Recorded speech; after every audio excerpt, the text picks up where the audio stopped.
आजम खलीफा दो, जब आप फजर की नमाज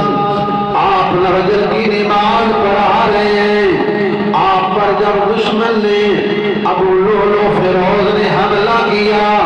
आपको 3 जख्मी किया, 3 मारकर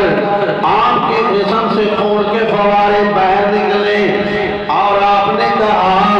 कसम है उस काबा के रब की जिसके हाथ में मेरी जान है। आपने फरमाया कि मैं कामयाब होके जा रहा हूँ, मैं इस दुनिया से कामयाब होके जा रहा हूँ। यानी आपने फरमाया कि शहीद जो है उसके बारे में अल्लाह ने जो कुरान में बयान किया है उसका मकाम व मर्तबा कि उसके साथ जन्नत का वादा किया गया है, शहीद के साथ जन्नत का वादा, और फिर उसमें रब की रजा, फिर उस पर अल्लाह के जो है इनामात होते हैं, अल्लाह ताला उसे इनामात से नवाजता है। आपने फरमाया कि मुझे रब काबा की कसम